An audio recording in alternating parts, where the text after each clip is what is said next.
लेकर क्या विचार है? 68वीं में हटाया जाए कि नहीं हटाया जाएगा, और आगे क्या ई ऑप्शन रहेगा निगेटिव रहने के बावजूद भी?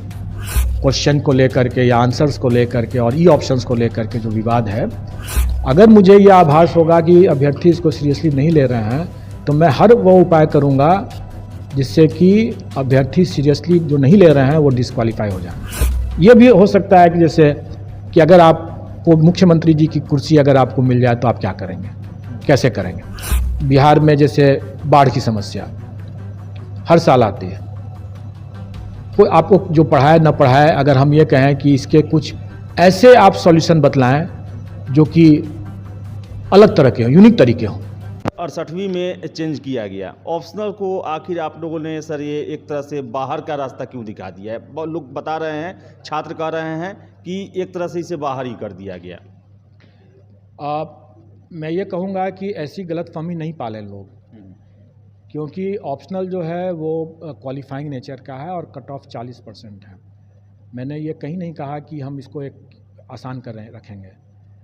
यह भी एक मेज़र होगा, यह भी एक परीक्षा है, यह मेज़र करेगा आपकी क्षमता का। जिस विषय को आपने पढ़ा है उसमें आपने ठीक से पढ़ा है कि नहीं पढ़ा है, इसकी भी हम परख करेंगे इसके माध्यम से। इसलिए यह न समझें कि यह एक हमने बाहर का रास्ता निकाला, बिल्कुल नहीं। इसमें अगर वैसी गलतफहमी रखेंगे तो हो सकता है कि इसमें वो डिस्क्वालीफाई भी कर जाए। वो सर निगेटिव रहेगा कि नहीं सर, जो MCQ बेस्ड जो रहेगा मेंस का?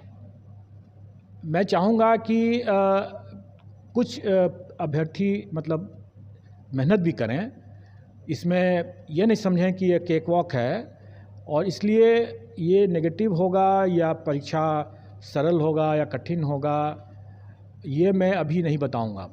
मेरा अपना मानना है कि ये क्वालिफाइंग नेचर का ज़रूर है, लेकिन इसको भी सीरियसली लेने की आवश्यकता है।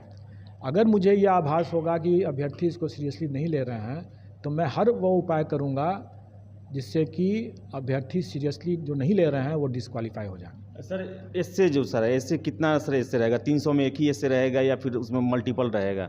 देखिए, 300 में एक ऐसे नहीं रहेगा, एक से अधिक रहेगा।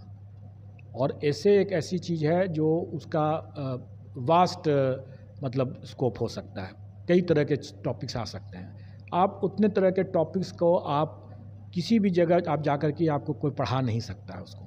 उसके लिए थंब रूल ये होगा, आपके लिए मंत्र होगा कि आप मेहनत करें, जागरूक रहें, अपने आसपास को देखें, अखबार पढ़ें, आसपास को देखें, जो समस्याएं हैं उनके तह तक जाएं और अपनी तार्किक क्षमता से उसका आकलन करें। और कोई भी इशू है, अगर हम यहाँ पर देखें कि अगर बिहार में जैसे बाढ़ की समस्या हर साल आती है, कोई आपको जो पढ़ाए न पढ़ाए, अगर हम ये कहें कि इसके कुछ ऐसे आप सॉल्यूशन बतलाएं जो कि अलग तरह के हों, यूनिक तरीके हों, तो वो भी एक क्वेश्चन हो सकता है, निबंध हो सकता है। ये भी हो सकता है कि जैसे कि अगर आपको मुख्यमंत्री जी की कुर्सी अगर आपको मिल जाए तो आप क्या करेंगे, कैसे करेंगे, आप कौन सा ऐसा नया काम करना चाहेंगे, या आपको क्या लगता है कि बिहार के 10 मुख्य समस्याएं क्या हैं प्रमुख, और उनका क्या समाधान, आपके दृष्टिकोण से समाधान क्या हो सकता है। कई ऐसे हैं जो कि ये तो फिर भी एक आसपास की बात है, कुछ आपके फिलॉसफिकल भी हो सकते हैं। जैसे मैं कह सकता हूँ कि आप कर्म किए जा फल की चिंता मत कर। आज आधुनिक या इंटरनेशनल डिप्लोमेसी में या अपने आसपास के पड़ोसी देशों के लिए ये कितना लागू करना है, यह हम आपने क्या तैयारी करें। एक प्रशासनिक पदाधिकारी के रूप में आपको क्या लगता है? कई तरह की बातें हो सकती हैं। मैं तो अपने अभी जो आपने मुझे पूछा तो मैंने इम्प्रॉम्प्टू आपको कुछ बता दिया। निबंध एक से अधिक होंगे, लेकिन जो भी होंगे उसमें आपकी मौलिक क्षमता का आकलन किया जाएगा। कोई आपको पढ़ा नहीं सकता है इसको, कोई आपको रटा नहीं सकता है इसको। इसके लिए आपको कोई विशेष तैयारी भी नहीं करनी होगी। आप सिर्फ जागरूक रहें, समझदार, अपने सोचने की क्षमता को रखें। ऐसा ना हो कि कोई आपको पढ़ा दिया, रटा दिया तो फिर आप अपने सोचने समझने की क्षमता खत्म हो गई आपकी। सर अंतिम प्रश्न है, ई ऑप्शन को लेकर क्या विचार है? 68वीं में हटाया जाए कि नहीं हटाया जाएगा, और आगे क्या ई ऑप्शन रहेगा निगेटिव रहने के बावजूद भी? देखिए, मैंने जैसे बताया कि हम लोग ने जब स्टार्ट किया तो एक वायरल हो गया था, वहाँ से स्टार्ट जैसे किया तो उसकी एक समस्या का समाधान हो गया, अच्छे पारदर्शी तरीके से, अच्छे तरीके से परीक्षा पुनर्परीक्षा हो गई।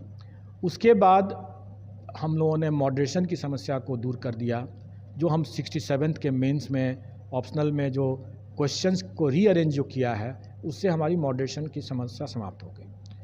उसी तरीके से जो स्केलिंग और नॉर्मलाइजेशन की जो समस्या होती थी, वो हम लोगों ने 68 मेंस में ऑप्शनल को क्वालिफाइंग करके उस समस्या को हम लोगों ने समाप्त कर दिया।